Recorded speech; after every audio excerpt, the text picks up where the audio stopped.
Structure of atom की बात करेंगे। सबसे पहले बात कर लेते हैं डाल्टन की थ्योरी की।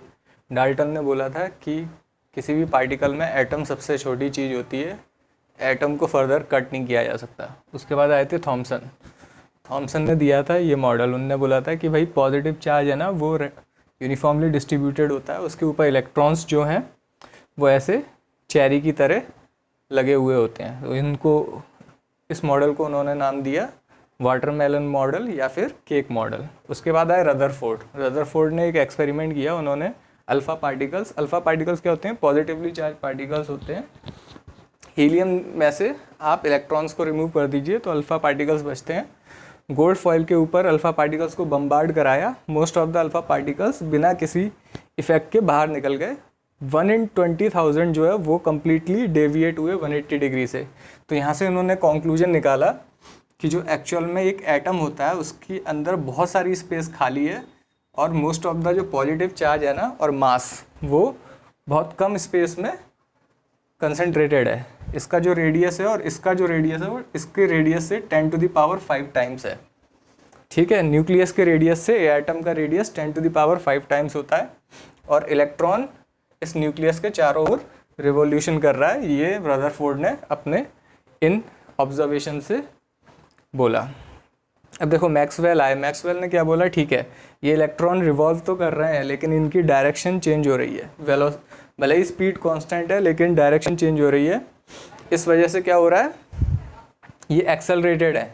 एक्सेलरेशन कब होता है? या तो वेलोसिटी या तो स्पीड चेंज हो रही हो या डायरेक्शन चेंज हो रही है, दोनों ही चेंज हो रहे हो। यहाँ पे डायरेक्शन चेंज हो रही है तो ये एक्सेलरेटेड है। मैक्सवेल ने बोला था कि कोई भी एक्सेलरेटेड चार्ज होता है वो इलेक्ट्रोमैग्नेटिक रेडिएशन इमिट करता है।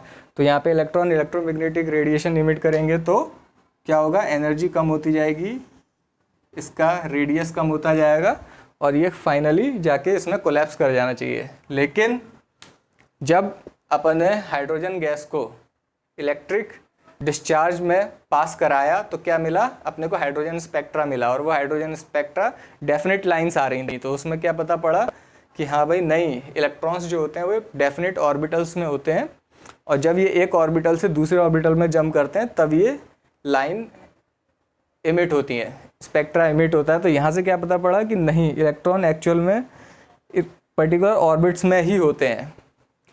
तो इस चीज़ को फुलफ़िल करने के लिए बोर आए। बोर ने क्या बोला कि भाई हाँ, जो इलेक्ट्रॉन जो होते हैं ना वो रिवॉल्व तो करते हैं लेकिन वो इस तरीके के ऑर्बिट में करते हैं जहाँ पे मैक्सवेल की थ्योरी जो है वो वायलेट हो जाती है। मतलब वहाँ पे इलेक्ट्रोमैग्नेटिक रेडिएशन इमिट नहीं करते इलेक्ट्रॉन्स। लेकिन बोर के मॉडल में प्रॉब्लम्स आई। क्या आई कि ये सिर्फ जो हाइड्रोजन थे, हाइड्रोजन या हाइड्रोजन लाइक जो एटम्स होते हैं, आयंस थे, उनके लिए ही सही प्रूव हो रही थी। जैसे ही एक से ज़्यादा इलेक्ट्रॉन होते थे तो क्या होता था? डबलेट्स मिल रहे थे। डबलेट्स यानी वो क्यों मिलते थे?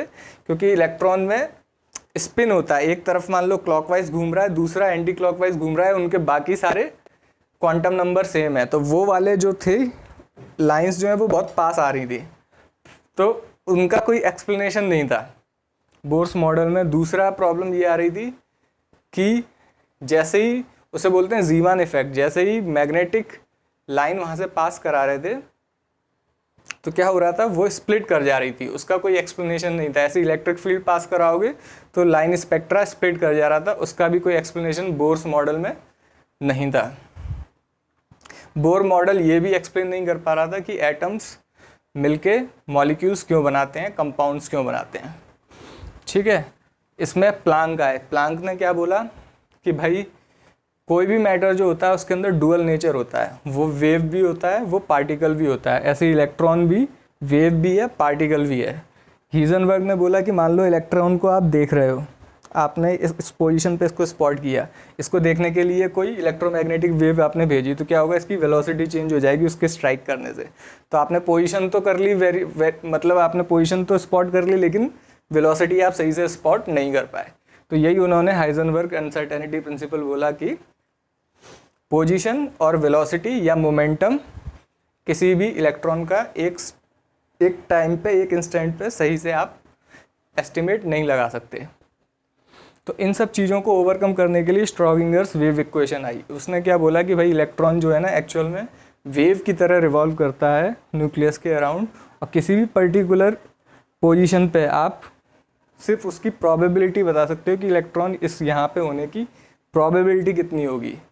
ठीक है, आप डेफिनेटली नहीं कह सकते, बस पॉसिबिलिटी कह सकते हो कि, या प्रोबेबिलिटी कह सकते हो कि इस इलेक्ट्रॉन की यहाँ होने की प्रोबेबिलिटी कितनी होगी। वो आता है स्ट्रॉडिंगर्स वेव इक्वेशन को सॉल्व करने से। इसमें क्वांटम नंबर्स हम इलेक्ट्रॉन्स की पोजीशन को पता करने के लिए डिफाइन करते हैं। Principal quantum number, azimuthal quantum number, magnetic quantum number, spin quantum number. फिर कुछ रूल्स आते हैं, जैसे हुंड रूल। हुंड रूल कहता है कि किसी भी ऑर्बिटल को भरने के लिए पहले आप इलेक्ट्रॉन ऐसे भरोगे, इसमें इसमें इसमें, फिर ऐसे भरोगे।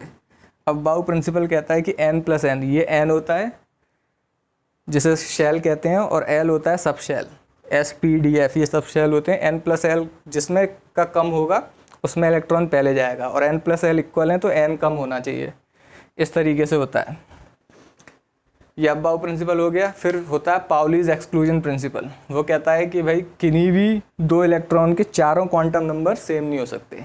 ठीक है, एक का या तो तीनों क्वांटम नंबर सेम होंगे, तो एक का +½ स्पिन क्वांटम नंबर होगा, एक का -½ एक पॉजिटिव, एक क्लॉकवाइज घूम रहा होगा इलेक्ट्रॉन, एक एंटी क्लॉकवाइज घूम रहा होगा। तो आशा करता हूँ दोस्तों ये वीडियो आपकी मदद करेगा। धन्यवाद।